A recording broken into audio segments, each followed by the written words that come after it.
E aí, meus nobres amigos do canal Central HQs, bem-vindos a mais um vídeo resenha aqui do canal. Eu me chamo Fernando e hoje nós vamos falar da edição de luxo Batman Gritos na Noite, publicação da editora Panini Comics, material que está sendo reeditado, visto que já foi lançado pela editora Abril Jovem no início dos anos 90 como uma minissérie em duas partes. Agora nós temos essa republicação que é realmente bem caprichada.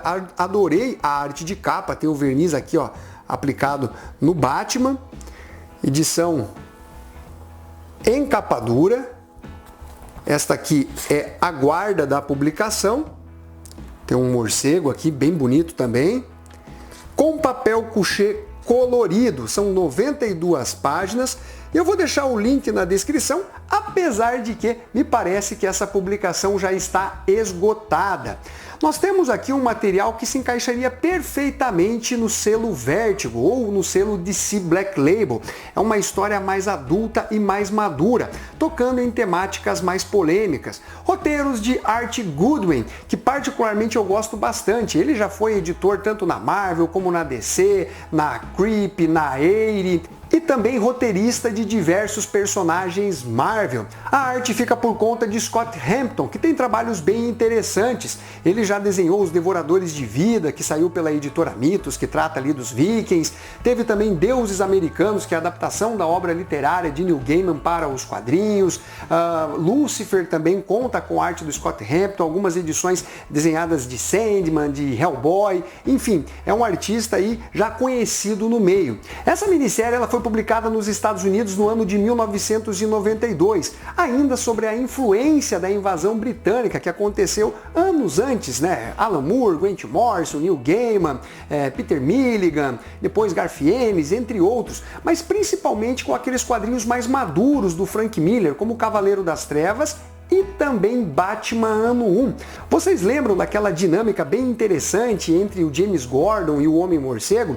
A gente vai sentir um pouquinho disso nesta publicação também. Aqui o James Gordon acabou de ser empossado como comissário Gordon. Agora ele não tem mais a obrigação de ir para as ruas, fazer as investigações. Ele agora tem um cargo mais burocrático, mais político, tem que prestar conta para o prefeito e assim por diante. E isso é algo que não o agrada. Nós temos aqui uma abordagem pessoal da vida do comissário Gordon, assim como foi em Batman Ano 1, mas numa outra fase da vida dele. Podemos dizer que até certo ponto da história, o Gordon ele é um coprotagonista dentro dessa história. Em relação ao Batman, ele é retratado como uma figura soturna, que vive nas sombras, muito por conta, obviamente, da arte do Scott Hampton. É uma arte pintada que vai deixar Gotham City mais sombria. Repare que poucas cores quentes são utilizadas nesse traço aquarelado do Scott Hampton. Tem páginas muito bonitas e outras que particularmente eu acho que deixam um pouquinho a desejar em termos de narrativa, de movimentação dos personagens. Eles ficam em alguns momentos muito paradões, assim, parece mais, né, um quadro do que efetivamente uma narrativa em quadrinhos. Mas, na maior parte do tempo, a arte dele funciona muito bem.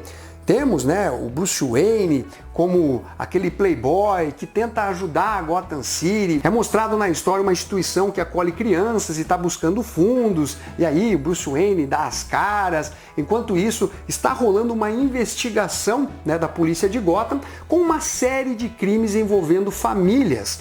Toda a família acaba sendo morta, pai, mãe, filhos.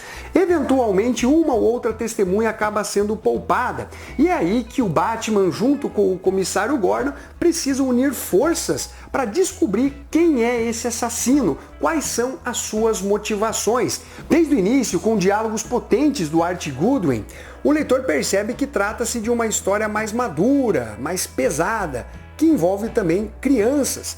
Será que essas famílias que acabaram sendo assassinadas elas não tinham nenhum problema, tanto no núcleo familiar ou alguma correlação com criminosos. O leitor vai descobrindo isso passo a passo dentro da publicação. O Art Goodwin consegue criar um mistério, um suspense para o leitor. E aqui uma página lindíssima do Scott Hampton, olha só. Vou mostrar um pouquinho mais. Eu gosto aqui desse Batman mais sombrio, né? Onde não aparece o rosto dele, não tem exatamente uma grande definição nos traços. Mas voltando à história, o Art Goodwin consegue criar uma trama que prende a atenção do leitor. Esse mistério de quem é o assassino, as suas motivações, fica com esse suspense em boa parte da publicação. E quando são feitas as revelações mais próximas ali do final, eu acho que ele perde um pouquinho a força. Justamente porque nós temos uma espécie de virada que vai envolver alguns traumas do passado em relação à participação em guerras, que foge um pouquinho da ideia inicial, no meu entender, em relação ao que é apresentado dentro dessa história. Porém, ainda assim, é algo plausível, não se trata de uma justificativa tirada da cartola. Só que quando eu estava lendo, o roteiro parecia estar indo para um caminho e de repente ele faz ali uma curvinha, né? Que tirou um pouquinho da história, mas logo depois eu acabei, né, relevando essa parte e entendendo todo o aspecto da trama desenvolvida por Art Goodwin. Em suma, galera, nós temos aqui algo bem interessante, considerando ali os anos 90, né? Um material mais adulto aí do Homem-Morcego, que poderia ser enquadrado aí como um DC Black Label atualmente, ou até mesmo uma publicação do selo Vértigo do Batman, algo que não aconteceu, né, durante o período da existência desse selo. Então, galera, que nota que eu dou para Batman Gritos na Noite? Eu dou uma nota entre 8,5 e nota 9. Quadrinho realmente de bastante qualidade, publicação que eu indico para vocês, mas, como eu disse, né, aparentemente esse material está esgotado, então você vai ter que caçar ou em sebos ou em lojas online, beleza? Então é isso daí, galera. Espero que vocês tenham curtido esse vídeo, que ele tenha sido de alguma utilidade para vocês. Um abraço para todos e fui!